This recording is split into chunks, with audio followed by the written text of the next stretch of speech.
¿Cuáles serán los resultados?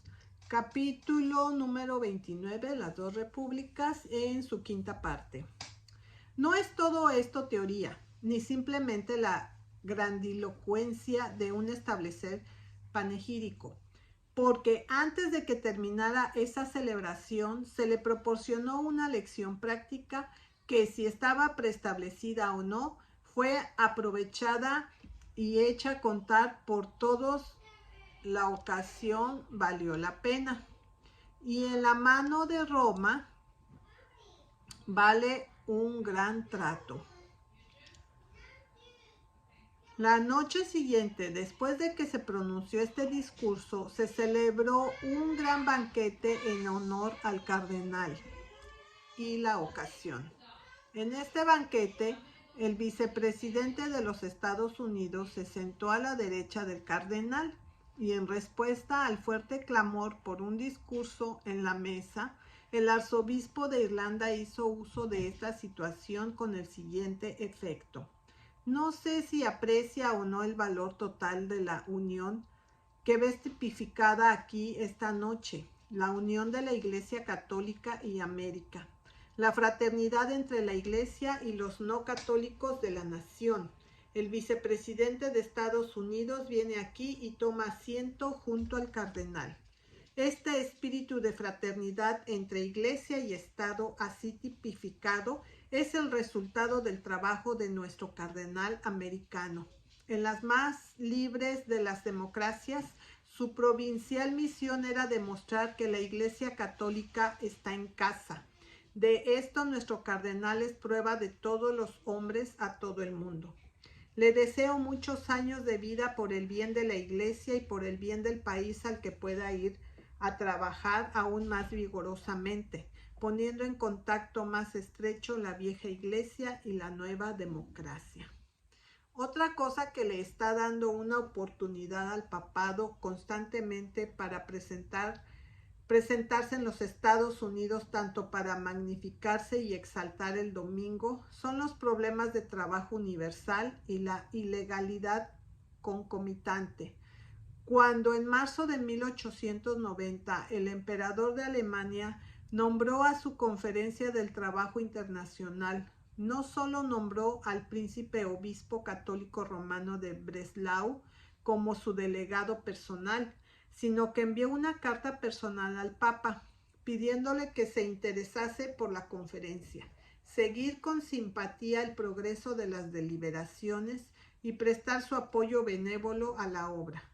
En respuesta, el Papa tomó sufrimientos particulares para recordar al emperador la enseñanza de la Iglesia Católica de la que somos cabeza, sugerir entre otros temas para la consideración de la conferencia el tema del día de reposo en el Señor, y para informar a su Majestad que la exitosa solución de un asunto de esta importancia requerirá, además de la sabia intervención de la autoridad civil, la poderosa cooperación de la religión y la intervención benévola de la Iglesia. La conferencia hizo una demanda de la observancia del domingo, una parte de su plataforma. En su encíclica del 15 de mayo de 1891 sobre la condición del trabajo, que evidentemente fue escrita con miras a Estados Unidos más que cualquier otro país, el Papa de nuevo aprovechó la ocasión para declarar a todo el mundo que no se encontrará nunca una solución práctica a esta cuestión sin la asistencia de la religión y la Iglesia. Somos nosotros quienes somos el jefe guardián de la religión y el principal dispensador de lo que pertenece a la Iglesia, y no debemos descuidar por el silencio el deber que recae sobre nosotros. Afirmamos sin dudarlo que todo el esfuerzo de los hombres será en vano si dejan fuera a la Iglesia. Es la Iglesia que proclama desde el Evangelio aquellas enseñanzas mediante las cuales se puede poner fin al conflicto, o al menos hacerlo mucho menos amargo.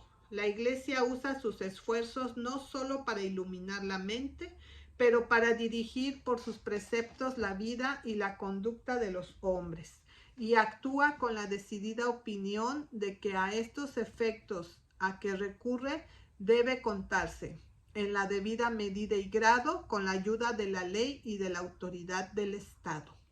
Ningún hombre puede ultrajar impunemente la dignidad humana que Dios mismo trata con reverencia, ni se interpone en el camino de esa vida superior que es la preparación para la vida eterna del cielo. No, un hombre aquí no tiene poder sobre sí mismo. Dar su consentimiento para cualquier tratamiento que se calcula para derrotar el fin y el propósito de su ser está más allá de su derecho. No puede entregar su alma a la servidumbre, porque no son los propios derechos del hombre que están aquí en cuestión, pero los derechos de Dios, los más sagrados e inviolables. De esto se sigue la obligación del cese de trabajo y labores los domingos y determinadas festividades. Este descanso del trabajo no debe entenderse como mera ociosidad, mucho menos debe ser una ocasión de gastar dinero y de excesos viciosos como muchos desearían que fuera, pero debe ser descanso del trabajo consagrado por la religión. En tiempos de dificultades como estas, es con peculiar fuerza que el papado se sugiere a la mente de los gobernantes y estadistas como fuente de la mayor ayuda. En tiempos de anarquía y revolución, cuando los mismos cimientos de los estados e incluso de la sociedad misma parecen conmoverse, es casi instintivamente que el estadista europeo capta la mano del papado. El papado el papado ha pasado por revoluciones después de la revolución, y la anarquía completa en sí misma no es terror para ella. Vio la caída del Imperio Romano, y ya que ese imperio era el tejido más poderoso de la grandeza humana, jamás visto por el hombre, por lo que su caída fue la más terrible vista en la historia. Sin embargo, el papado no solo pasó todo, sino que reunió nuevas fuerzas de todo ello. El papado prospera con las revoluciones.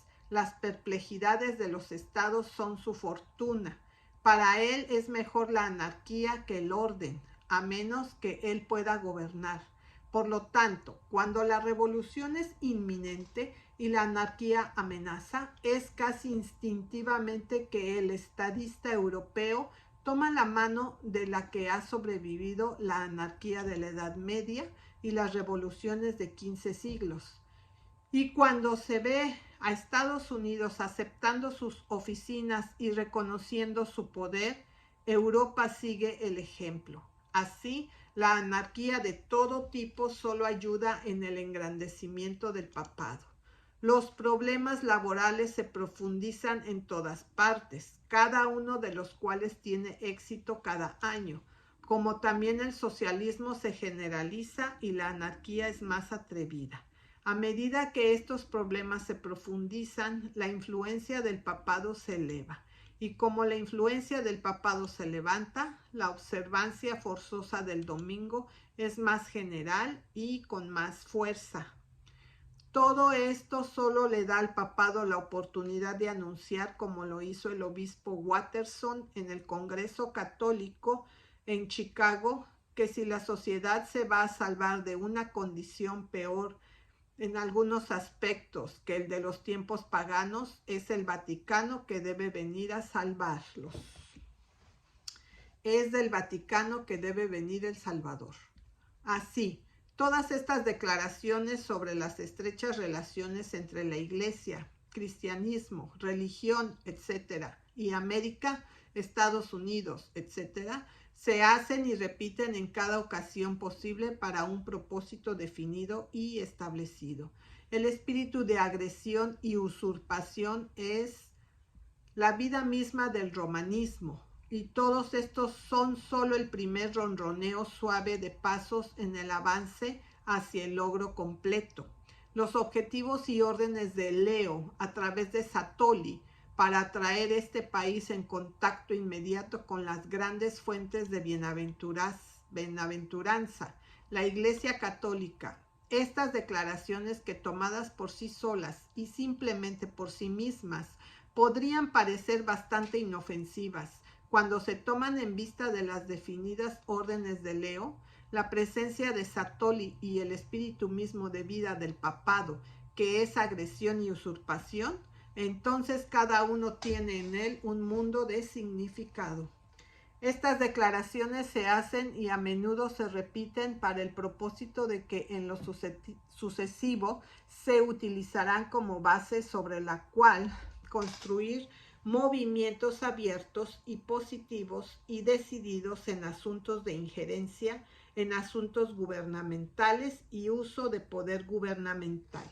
Y luego, cuando estos movimientos posteriores se habrán hecho tan abiertamente que su evidente propósito pueda ser visto claramente por todos y se levante cualquier protesta, ella señalará con calma estas declaraciones y afirmaciones con tanta frecuencia hecha en presencia de todos sin ninguna protesta.